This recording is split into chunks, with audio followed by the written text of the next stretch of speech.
Break के बाद आप सभी दर्शकों का स्वागत है। मैं हूं आपके साथ महिमा सिंह कंवर। बुलेटिन की शुरुआत करेंगे फटाफट अंदाज में देश दुनिया की तमाम बड़ी खबरों के साथ। बीजेपी आज बंगाल समेत 4 राज्यों और एक केंद्र शासित प्रदेश में हो रहे विधानसभा चुनावों के लिए अपने उम्मीदवारों के नामों का ऐलान कर सकती है। पार्टी का मुख्य फोकस बंगाल पर रहेगा। माना जा रहा है कि उम्मीदवारों का ऐलान दोपहर बाद 2 बजे से 3 बजे के बीच हो सकता है। गौरतलब है कि इससे पहले शनिवार को दिल्ली में बंगाल बीजेपी की कोर कमेटी की बैठक के पार्टी की केंद्रीय चुनाव समिति की बैठक बुलाई गई थी। बीजेपी मुख्यालय में इस बैठक में प्रधानमंत्री नरेंद्र मोदी भी शामिल हुए थे। बैठक में बंगाल के लिए दूसरी लिस्ट पर चर्चा की गई थी। असम और पश्चिम बंगाल के 2 दिवसीय दौरे पर रहेंगे। इस दौरान शाह जनसभाओं और अन्य राजनीतिक कार्यक्रमों में भाग लेंगे। बंगाल की मुख्यमंत्री ममता बनर्जी चोट लगने के बाद पहली बार सार्वजनिक रूप से सामने आ रही हैं। दीदी आज व्हीलचेयर पर कोलकाता में पदयात्रा करेंगी। ममता बनर्जी की ये पदयात्रा दोपहर 1 बजे होगी। चुनाव आयोग ने असम, तमिलनाडु, केरल, पश्चिम बंगाल और पुडुचेरी के मुख्य सचिव और मुख्य चुनाव आयुक्त को पत्र लिखा है, जिसमें से इन 5 राज्यों के शीर्ष अधिकारियों को निर्देश दिए गए हैं कि वो चुनाव संबंधित विज्ञापन के लिए विज्ञापन स्थानों तक पहुंच के समान अवसर मुहैया करवाएं। आयोग ने लिखा कि उन्हें ऐसी जानकारी मिली है कि कुछ स्थानों पर विज्ञापन में कुछ पार्टियों का एकाधिकार दिखाई पड़ रहा है। आयोग ने कहा कि किसी भी सार्वजनिक स्थान पर प्रचार सामग्री पर किसी पार्टी का एकाधिकार दिखाई देता है, जो पूरी तरह से गलत है। ऐसे में सभी पार्टियों को इस संबंध में समान अधिकार, समान अवसर दिए जाने चाहिए। एनआईए ने उद्योगपति मुकेश अंबानी के घर के बाहर विस्फोटकों के बाद मिलने के मामले में महाराष्ट्र पुलिस के अधिकारी सचिन वाजे को गिरफ्तार कर लिया है। एनआईए के अधिकारियों ने 12 घंटे लंबी पूछताछ के बाद सचिन वाजे को गिरफ्तार किया। आपको बता दें, इससे पहले ठाणे की अदालत ने सचिन वाजे को अंतरिम जमानत देने से इनकार कर दिया था। एनआईए की ओर से वाजे के खिलाफ जालसाजी, विस्फोटक पदार्थों के खिलाफ लापरवाही, नकली मोहर बनाना और आपराधिक धमकी देने को लेकर मामला दर्ज किया है। सचिन वाजे के खिलाफ ठाणे के बिजनेसमैन मनसुख हिरेन की संदिग्ध मौत की भी जांच की जा रही है, जो कि स्कॉर्पियो कार मुकेश अंबानी के घर से बाहर मिली थी। वहीं एंटीलिया मामले में एनआईए के एक्शन में महाराष्ट्र में सियासी हलचल शुरू हो चुकी है। शिवसेना सांसद संजय राउत ने इसे लेकर चौंकाने वाला बयान दिया। उन्होंने आरोप लगाया कि इस मामले में एनआईए की जांच की जानकारी पहले ही विपक्ष के नेता देवेंद्र फडणवीस को थी।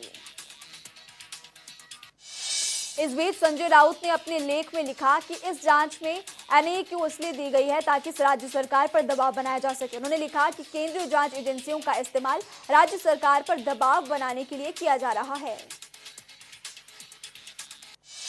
तमिलनाडु विधानसभा के लिए 6 अप्रैल को चुनाव होना है। इसके मद्देनजर एमके स्टालिन की पार्टी डीएमके ने अपना घोषणा पत्र जारी किया। डीएमके प्रमुख एमके स्टालिन ने अपने घोषणा पत्र में पेट्रोल और डीजल की कीमतों को कम करने का वादा किया है। डीएमके के घोषणा पत्र में पेट्रोल पर 5 रुपए और डीजल पर 4 रुपए प्रति लीटर कम करने का वादा किया है। साथ ही एलपीजी गैस सिलेंडर पर 100 रुपए की सब्सिडी देने की भी बात कही गई है। तमिलनाडु में साल 2011 से सत्ता से बाहर डीएमके ने अन्ना द्रमुक को सत्ता से हटाने के लिए कांग्रेस, वाम दलों और अन्य छोटे छोटे दलों के साथ समझौता किया है। तमिलनाडु विधानसभा के लिए 6 अप्रैल को चुनाव होगा। केरल विधानसभा चुनाव को लेकर स्थानीय पार्टियों के गठबंधन में सीटों का बंटवारा लगभग तय हो चुका है।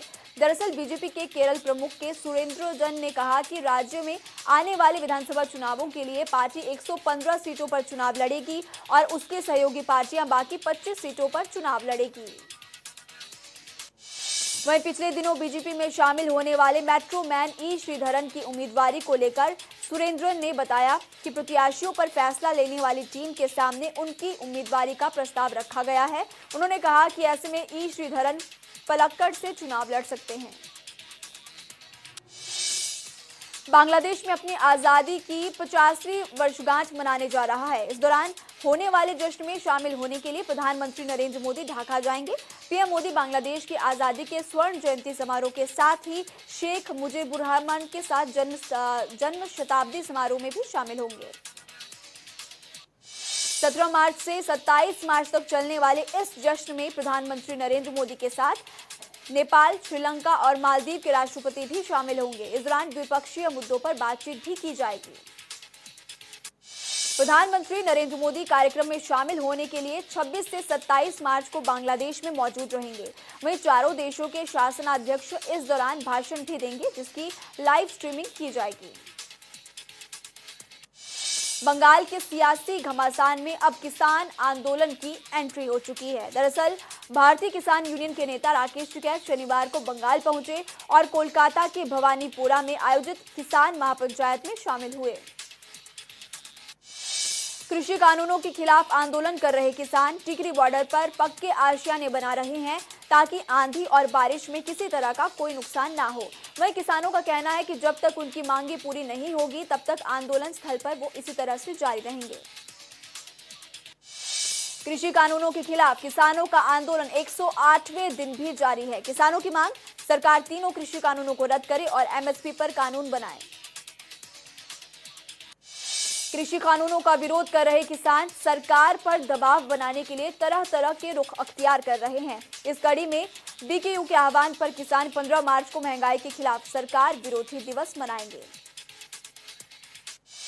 तीनों कृषि कानून रद्द करवाने के लिए धरने पर बैठे किसानों के लिए टिकरी बॉर्डर पर गन्ने के जूस का लंगर भी लगाया गया। पिहोवा के किसान गन्ने का रस निकालने के लिए मशीन लगाए हैं। टूल किट मामले में पिछले महीने जमानत पर रिहा हुई क्लाइमेट एक्टिविस्ट दिशा रवि ने सोशल मीडिया पर पहली बार अपना बयान जारी किया, जिसमें उन्होंने मीडिया की आलोचना की और साथ देने वालों का शुक्रिया अदा भी किया। दिशा ने लिखा कि गिरफ्तारी के वक्त मेरी आजादी का उल्लंघन किया गया और उन्होंने इसके लिए टीआरपी चाहने वाले टीवी न्यूज चैनल्स को जिम्मेदार भी ठहराया। तिहाड़ जेल में बिताया समय पर दिशा रवि ने कहा कि 5 दिन खत्म होने पर मुझे 3 दिन की न्यायिक हिरासत में भेज दिया गया। उन्होंने कहा कि जेल में ये सोच रही थी कि पर्यावरण के बारे में सोचना कब से अपराध हो गया। आपको बता दें कि 23 फरवरी को अदालत ने दिशा रवि को रेगुलर बेल दे दी थी। मायानगरी मुंबई एक बार फिर से कोरोना संक्रमण की चपेट में आती हुई दिखाई दे रही है। कोरोना संक्रमण के बढ़ते मामलों के बाद मुंबई से सटे मीरा भाईंदर क्षेत्र में 31 मार्च तक लॉकडाउन लगा दिया गया है। यहां के कोरोना बाधित क्षेत्र यानी कि हॉटस्पॉट क्षेत्र में लॉकडाउन लगाया गया है। तमिलनाडु के नीलगिरी में अब मास्क नहीं पहनने वालों पर 200 रुपए का जुर्माना लगेगा। कोरोना की लगातार भयावह होती स्थिति को देखते हुए नीलगिरी कलेक्टर ने यह फैसला किया। उन्होंने कहा कि लोग कोरोना की स्थिति को अब हल्के ढंग से सोच रहे हैं। आरएसएस की अखिल भारतीय प्रतिनिधि सभा की बैठक इस साल बेंगलुरु में आयोजित की जाएगी। 3 साल में होने वाली चुनावी प्रतिनिधि सभा की बैठक 19 और 20 मार्च को होने वाली है। कोरोना महामारी की वजह से इस बार की बैठक काफी छोटी होगी। संघ की इस बैठक में देश भर से केवल 500 से लेकर 550 वरिष्ठ स्वयं सेवकों को ही इस बार आमंत्रित किया गया है। आमतौर पर प्रतिनिधि सभा की बैठक में 3000 से ज्यादा पदाधिकारी भाग लेते थे। आरएसएस के प्रत्येक प्रांतों से भी केवल 7 से 8 पदाधिकारियों को इस बार आमंत्रित किया गया है। इस बार आरएसएस की प्रतिनिधि सभा की बैठक चुनावी बैठक होगी। सरकार्यवाह सुरेश जोशी उर्फ भैया जी की 3 साल का टर्म पूरा हो चुका है। ऐसे में नए सरकार्यवाह की नियुक्ति अगले 3 साल के लिए होगी और इस बार का सरकार्यवाह यानी भैया जी जोशी के पद पर बदलाव की पूरी संभावना है। सड़क परिवहन एवं राजमार्ग मंत्रालय ने एक नया प्रस्ताव तैयार किया है। इस प्रस्ताव के मुताबिक 1 अप्रैल 2022 से 15 साल पुराने सरकारी वाहनों का रजिस्ट्रेशन रिन्यू नहीं होगा। फिलहाल इस प्रस्ताव पर सरकार ने लोगों से सुझाव मांगे हैं। इस पॉलिसी के तहत पर्सनल की 20 साल बाद और कमर्शियल व्हीकल्स को 15 साल बाद ऑटोमेटेड फिटनेस टेस्ट कराना होगा। इस टेस्ट को पास ना करने वाले वाहनों को चलाने पर भारी जुर्माना लगाया जाएगा। साथ ही ऐसे वाहनों को जब्त भी किया जाएगा। इस साल की वार्षिक अमरनाथ यात्रा की शुरुआत 28 जून से होगी। जम्मू में श्री अमरनाथ श्राइन बोर्ड की बैठक में यह फैसला किया गया है। बीते साल कोरोना महामारी के चलते वार्षिक अमरनाथ यात्रा को रद्द किया गया था। जम्मू कश्मीर के शोपिया जिले में सुरक्षा बलों और आतंकियों के बीच हुई मुठभेड़ में जैश का एक आतंकी मारा गया। इलाके में 2 से 3 आतंकियों के छिपे होने की खबर है, जिनके खिलाफ जवानों ने तलाशी अभियान शुरू किया है। पठानकोट के बामियाल सेक्टर में एक पाकिस्तानी ड्रोन देखा गया। ये ड्रोन बामियाल सेक्टर की डिंडा पोस्ट पर रविवार सुबह 6:10 पर देखा गया। बीएसएफ की फायरिंग के बाद संदिग्ध ड्रोन वापस लौट गया और फिलहाल पूरे मामले की जांच जारी है। उत्तर प्रदेश की योगी आदित्यनाथ सरकार रोजगार में मिशन रोजगार चला रही है, जिसको लेकर मुख्यमंत्री योगी आदित्यनाथ ने बेसिक शिक्षा परिषद के नवनियुक्त खंड शिक्षा अधिकारियों को नियुक्ति पत्र भी बांटे। लखनऊ के लोक भवन में आयोजित कार्यक्रम को संबोधित करते हुए सीएम योगी ने कहा कि 4 साल के कार्यकाल के दौरान प्रदेश में 4 लाख युवाओं को सरकारी नौकरी देने में सफल हुए हैं। वहीं योगी आदित्यनाथ ने चयनित अभ्यर्थियों को बधाई दी और कहा कि प्रदेश के युवाओं को पारदर्शी और शुचितापूर्ण तरीके से नियुक्ति पत्र देकर उनकी प्रतिभा और ऊर्जा का लाभ प्रदेश के विकास के लिए पाने में सफल हो रहे हैं। उत्तर प्रदेश में कोरोना संक्रमण के बढ़ते मामलों को देखते हुए पूरे राज्य में फोकस टेस्टिंग शुरू की गई। कोरोना जांच के लिए बाजारों में, दुकानों में काम कर रहे कर्मियों और बस्तियों में रहने वाले लोगों, जेलों और वृद्धाश्रम में रहने वाले लोगों के सैंपल लिए जा रहे हैं। स्वास्थ्य विभाग ने 15 दिन तक चलने वाले फोकस टेस्टिंग अभियान की तैयारियां पूरी कर ली है। आपको बता दें कि बीते महीने फरवरी में फोकस टेस्टिंग अभियान चलाया गया था। उत्तर प्रदेश में होली के त्योहार को देखते हुए कोरोना वायरस के संक्रमण का पता लगाने के लिए फोकस टेस्टिंग की जाएगी।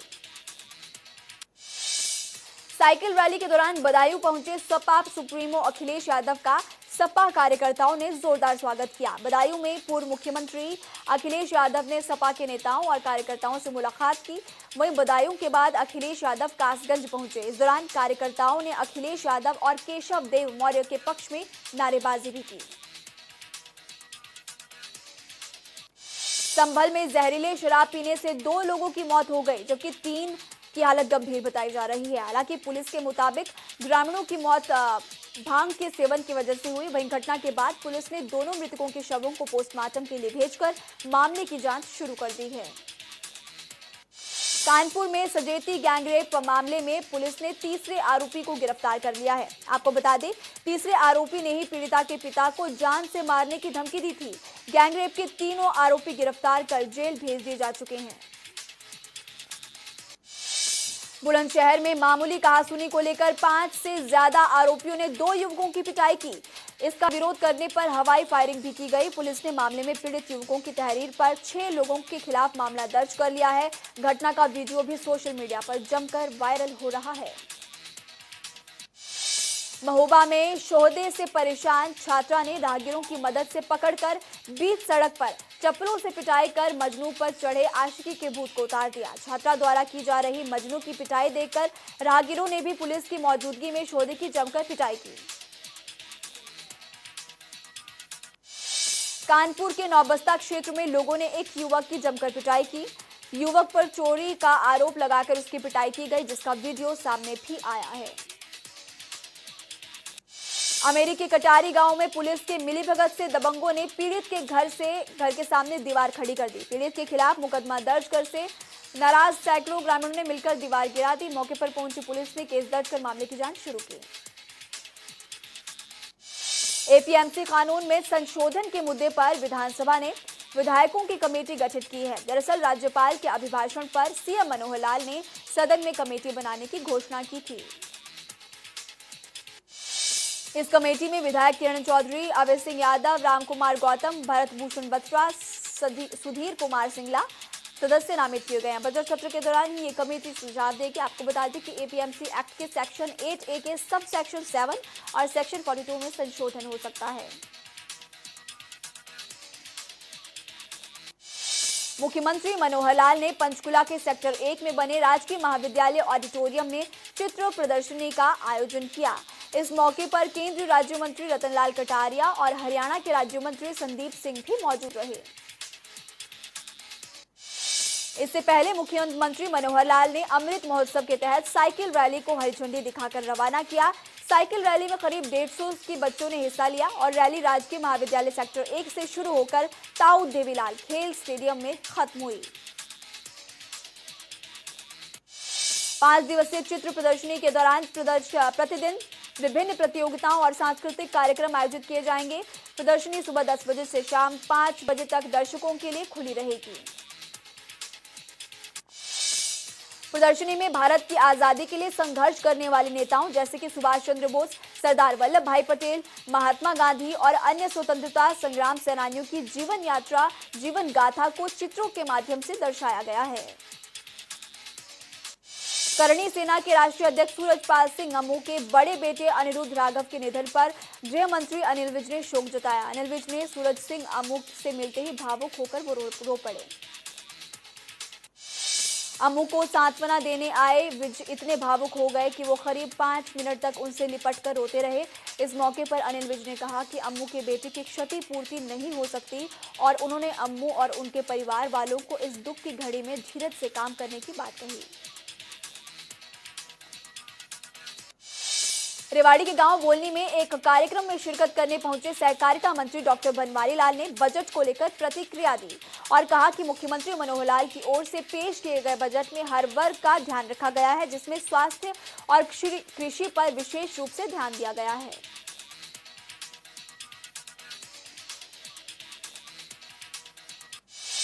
बनवारी लाल ने कहा कि ये बजट प्रदेश को विकास की तरफ लेकर जाएगा। कांग्रेस के अविश्वास प्रस्ताव पर बनवारी लाल ने कहा कि अविश्वास प्रस्ताव लाने से कांग्रेस को कुछ हासिल नहीं हुआ, सिर्फ निराशा हाथ ही लगी।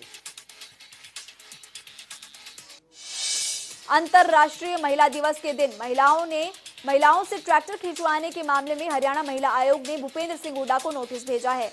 इस नोटिस में हरियाणा राज्य महिला आयोग ने स्पष्टीकरण के लिए 3 दिन का समय भी मांगा है। हरियाणा राज्य महिला आयोग की कार्यकारी अध्यक्ष प्रीति भारद्वाज ने कहा कि समझना महत्वपूर्ण है, ये दुर्भाग्यपूर्ण घटना अंतर्राष्ट्रीय महिला दिवस पर महिलाओं की गरिमा को ठेस पहुंचाने, उनका अपमान करने के उद्देश्य से सुनियोजित रूप से की गई थी।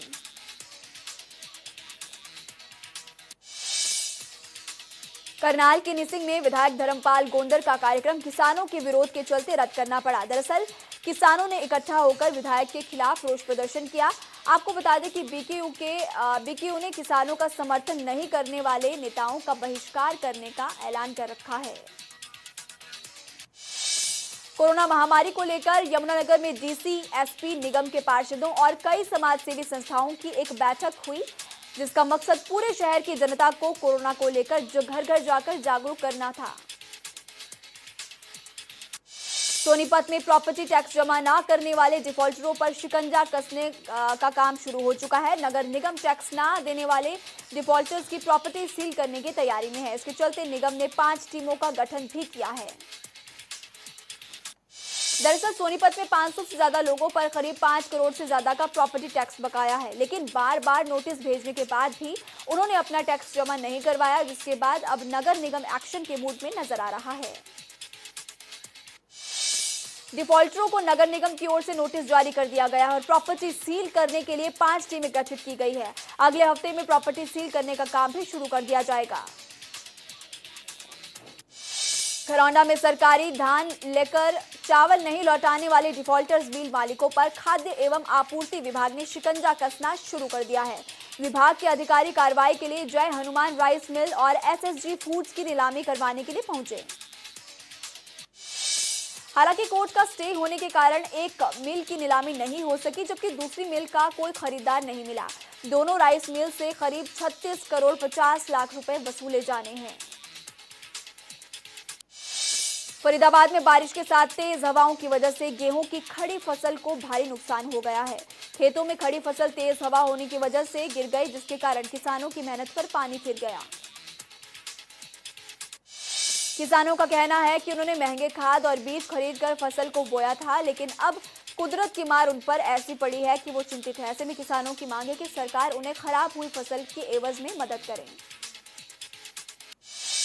प्रदेश के कई इलाकों में हुई बारिश और ओलावृष्टि से किसानों की कई एकड़ फसल बर्बाद हो गई। दरअसल महेंद्रगढ़ जिले के नांगल चौधरी विधानसभा क्षेत्र में अचानक हुई बारिश और ओलावृष्टि के कारण गेहूं और सरसों की फसल बर्बाद हो गई। ओडिशा के भुवनेश्वर में खेली गई 69वीं पुरुष सीनियर वॉलीबॉल प्रतियोगिता में हरियाणा की टीम ने गोल्ड मेडल जीता। आपको बता दें कि हरियाणा ने 14 साल बाद गोल्ड मेडल पर अपना कब्जा किया है। हरियाणा की टीम में करनाल के अलग अलग गांवों से 4 खिलाड़ी थे जिन्होंने प्रदेश का मान बढ़ाया। ये वो खिलाड़ी और कोच हैं जिन्होंने करनाल ही नहीं बल्कि प्रदेश का गौरव बढ़ाने का काम भी किया। साइबर सिटी गुरुग्राम में कोरोना वायरस को दस्तक दिए 1 साल पूरे हो चुके हैं। 13 मार्च के ही दिन पिछले साल गुरुग्राम में पहला केस सामने आया था। साइबर सिटी में 59,000 से ज्यादा केस मिले हैं तो वहीं 58,000 से ज्यादा लोग कोरोना को मात देकर जंग जीत भी चुके हैं। कुरुक्षेत्र अंबाला की सीमा में नहर के अंदर 2 एक्सप्लोसिव शेल मिलने के बाद इलाके में हड़कंप मच चुका है। वहीं पुलिस और बम निरोधक दस्ते ने मौके पर पहुंचकर मामले की जांच शुरू कर दी। वहीं शाहबाद थाना प्रभारी ने जानकारी देते हुए बताया कि उन्हें स्थानीय लोगों ने जानकारी दी कि मारकंडा नदी के अंदर कोई बम से जुड़ी वस्तु है, जिसके बाद वो मौके पर पहुंचे। जांच के दौरान पता चला कि एक्सप्लोसिव बम बहुत पुराने हैं और उन्हें जंग लगी हुई है। बल्लभगढ़ बेखौफ बदमाश एक स्कूल कर्मचारी से करीब 4,82,000 रुपए लूटकर फरार हो गए।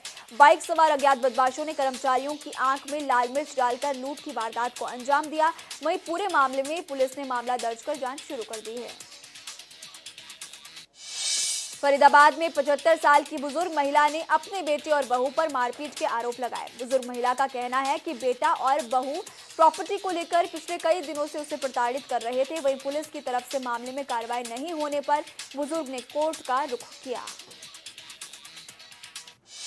पानीपत जिले में अपराध का ग्राफ बढ़ता ही जा रहा है। हाल ही में पानीपत जाटल रोड पर वाल्मीकि मंदिर के पास 35 वर्षीय व्यक्ति की ईंट पत्थरों से मार मार कर निर्मम हत्या कर दी गई। मृतक का शव वाल्मीकि मंदिर के बाहर पड़ा और मौके से शराब की बोतलें और खून से सने हुए ईंट पत्थर भी बरामद हुए। पुंडरी में हुई हत्याकांड के आरोपी जयप्रकाश को पुलिस ने गिरफ्तार कर हत्याकांड की गुत्थी सुलझा ली है। आपको बता दें कि आरोपी को हावड़ी रोड से गिरफ्तार किया गया। हालांकि हत्याकांड में इस्तेमाल होने वाले हथियार को अभी तक बरामद नहीं किया जा सका है। आपको बता दें कि पुंडरी के कैथल रोड पर स्थित साई कॉलोनी में रहने वाले जयप्रकाश पर अपनी पत्नी की मामूली विवाद को लेकर हत्या करने पर आरोप है। आपको बता दें कि जयप्रकाश एक टीचर है। फिलहाल मामले की जांच अभी भी जारी है। करनाल के नलीपर गांव की 12वीं कक्षा की छात्रा की संदिग्ध परिस्थितियों में जहर खाने से मौत हो गई। परिजनों के मुताबिक पिछले कई दिनों से छात्रा बीमारी के चलते परेशान थी। वहीं पुलिस ने परिजनों के बयान दर्ज कर मामले की जांच शुरू कर ली है। फरीदाबाद में एक वीडियो वायरल हो रहा है जिसमें एक व्यक्ति महिला की हॉकी से पीटकर पिटाई कर रहा है और महिला को हॉकी से पीटने वाला व्यक्ति कोई और नहीं बल्कि फरीदाबाद का एक बीजेपी कार्यकर्ता अशोक गोयल बताया जा रहा है, जो अपने ही दफ्तर में काम करने वाली महिला को पीटता दिखाई दिया। अशोक गोयल के ऑफिस में काम करने वाली महिला की नाबालिग बेटी ने थाने में अपने साथ शारीरिक शोषण करने की शिकायत भी दी है, जिस पर पुलिस ने कार्रवाई करते हुए पॉस्को एक्ट समेत कई धाराओं में आरोपी अशोक गोयल के खिलाफ एफआईआर दर्ज कर ली है। वहीं आरोपी अशोक गोयल का कहना है कि उन्होंने 50 लाख रुपए की प्रॉपर्टी उन दोनों मां बेटी को पूरी जिंदगी उनके दफ्तर में काम करने के लिए बतौर पगार दी थी। अब वो ये प्रॉपर्टी वापस लेना चाहते हैं तो मां बेटी उनके ऊपर निराधार आरोप लगा रही हैं। फिलहाल पुलिस इस पूरे मामले की जांच कर रही है। कोरोना के बढ़ते संकट के बीच हिमाचल प्रदेश के राज्यपाल बंडारू दत्तात्रेय ने आईजीएमसी शिमला में कोविड वैक्सीन की पहली खुराक ली। राज्यपाल ने राज्य के लोगों से आग्रह किया कि वो कोविड-19 टीकाकरण अभियान में भाग लें और कोरोना को रोकने में मदद करें। सोलन वासियों की काफी मांग के बाद प्रदेश की जयराम सरकार ने सोलन वासियों को नगर निगम का तोहफा दिया था, लेकिन बावजूद इसके भी सोलन के हालात नहीं बदले हैं और जो हाल सोलन का नगर परिषद होते हुए थे वही हाल आज भी नजर आ रहे हैं। सोलन में नगर निगम बीते 4 महीनों से 3 कमिश्नर बदले जा चुके हैं, जिस पर शहरवासी गुस्सा जाहिर करते हुए दिखाई दिए। इसी के चलते उन्होंने कई महत्वपूर्ण कार्य भी अटके हुए हैं। कोरोना संक्रमण के बढ़ते मामलों के बीच पांवटा नगर परिषद ने 7 दिवसीय मोहल्ला मेला के आयोजित कराने के लिए हरी झंडी दिखा दी है।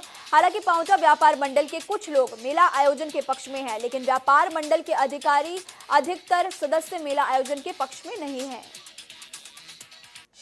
वहीं नगर परिषद अध्यक्ष ने बताया कि मेले के दौरान कुश्ती और सांस्कृतिक संध्या का आयोजन नहीं किया जाएगा और मेले के दौरान कोरोना नियमों का पूरी तरह से ख्याल रखा जाएगा। आपको बता दें कि मेला 30 मार्च से 5 अप्रैल तक होगा। विश्व भर में कोरोना के कुल मामले 12 करोड़ से ज्यादा हो चुके हैं, जिनमें से 26,58,000 से ज्यादा लोगों की मौत, तो वहीं 9 करोड़ 65 लाख से ज्यादा लोग ठीक हो चुके हैं। भारत में कोरोना का ग्राफ एक बार फिर से बढ़ने लगा है। देश में कोरोना के 25,155 नए केस सामने आए, जबकि 16,510 लोग ठीक भी हुए, तो वहीं बीते 24 घंटे में 160 लोगों की कोरोना की वजह से मौत हुई। भारत में कोरोना संक्रमितों की संख्या 1,13,33,000 के पार पहुंच चुकी है। इनमें से 1,09,85,000 से ज्यादा लोग ठीक हो चुके हैं, तो वहीं करीब 1,58,000 से ज्यादा लोगों की मौत हो चुकी है। देश में कोरोना के सबसे ज्यादा मामले महाराष्ट्र से सामने आए हैं। महाराष्ट्र में कोरोना के 15,602 केस मिले, जिसके बाद कुल मामले 22,97,000 से ज्यादा हो चुके हैं, जिनमें से 1 लाख से ज्यादा लोगों का इलाज अभी भी जारी है। राजधानी दिल्ली में कोरोना संक्रमण फिर से बढ़ चुका है। 24 घंटे में 420 नए केस सामने आए। संक्रमितों का कुल आंकड़ा 6,43,000 को पार कर चुका है, जिनमें से 2,000 से ज्यादा लोगों का इलाज अभी भी जारी है। उत्तर प्रदेश में कोरोना के कुल मामले 6,04,000 को पार कर चुके हैं। इनमें से 8,740 से ज्यादा लोगों की मौत हो चुकी है, तो वहीं 1,820 लोगों का इलाज अभी भी जारी है। हरियाणा में कोरोना संक्रमितों का कुल आंकड़ा 2,74,000 को पार कर चुका है। इनमें से 2,68,670 से ज्यादा लोग ठीक हो चुके हैं, तो वहीं 2,950 लोगों का इलाज अभी भी जारी है। अमेरिका के उत्तरी नेवादा में कोरोना के नए स्वरूप का पहला मामला सामने आने के बाद लोगों में दहशत का माहौल है। कोरोना के इस नए स्वरूप में 30 साल की एक महिला संक्रमित हो चुकी है। आपको बता दें कि अमेरिका में आया ये नया रूप ब्रिटेन का कोरोना वेरिएंट बताया जा रहा है। दुनिया में कोरोना महामारी के फैलने के बाद लगे राष्ट्रव्यापी लॉकडाउन को 1 साल पूरा होने वाला है, जिसके चलते ब्रिटेन के प्रधानमंत्री बोरिस जॉनसन ने 23 मार्च को नेशनल डे ऑफ रिफ्लेक्शन के रूप में मनाने का फैसला किया। इस दिन ब्रिटेन के सभी प्रमुख भवनों को रोशनी से जगमगाने की योजना है। पाकिस्तान के लाहौर यूनिवर्सिटी से एक छात्र और छात्र को इसलिए निष्कासित कर दिया गया क्योंकि छात्रा ने सभी के सामने घुटने पर बैठकर छात्र को फूल दिए और छात्र ने उसे गले लगा लिया। इस घटना का वीडियो इन दिनों सोशल मीडिया पर तेजी से वायरल हो रहा है। धार्मिक कट्टरपंथ से जूझ रहा श्रीलंका अब बुर्क पर प्रतिबंध लगाने की तैयारी में है। महिंदा राजपक्षे सरकार के एक मंत्री ने ऐलान किया कि श्रीलंका जल्द ही बुर्का पहनने पर प्रतिबंध लगाएगा। साथ ही 1,000 से ज्यादा इस्लामिक स्कूलों को भी बंद किया जाएगा। कजाकिस्तान की सेना का एक विमान लैंडिंग के वक्त दुर्घटनाग्रस्त हो गया। इस हादसे में प्लेन में सवार क्रू मेंबर्स के 4 सदस्यों की मौके पर ही मौत हो गई, जबकि 2 अन्य गंभीर रूप से घायल हो गए। पहला T20 मुकाबला 8 विकेट से गंवाने के बाद भारतीय टीम आज शाम 7 बजे से 5 मैचों की T20 सीरीज के दूसरे मुकाबले में इंग्लैंड से भिड़ेगी। आपको बता दें कि फिलहाल सीरीज में इंग्लैंड सीरीज ने 1-0 से बढ़त बना रखी है। पहले T20 मुकाबले में बिना खाता खोले आउट हुए कप्तान कोहली ने एक शर्मनाक रिकॉर्ड अपने नाम दर्ज कर लिया। दरअसल विराट कोहली बतौर कप्तान इंटरनेशनल क्रिकेट में 14वीं बार बिना खाता खोले आउट हो गए और सबसे ज्यादा बार 0 पर आउट होने वाले वो भारतीय कप्तान भी बन गए हैं। भारतीय टीम के पूर्व स्टार ऑलराउंडर युवराज सिंह एक बार फिर से पुराने अंदाज में बल्लेबाजी करते हुए दिखाई दिए। दरअसल युवी ने रोड सेफ्टी वर्ल्ड सीरीज के मुकाबले में 22 गेंदों में 52 रनों की तूफानी पारी खेली, जिसमें उन्होंने लगातार 4 गेंदों पर 4 छक्के भी जड़े। तो इस बुलेटिन में अभी के लिए फिलहाल इतना ही। वक्त हो चला एक छोटे से ब्रेक का। कहीं मत जाइएगा, देखते रहिए जनता टीवी, क्योंकि जनता टीवी है आपकी ताकत।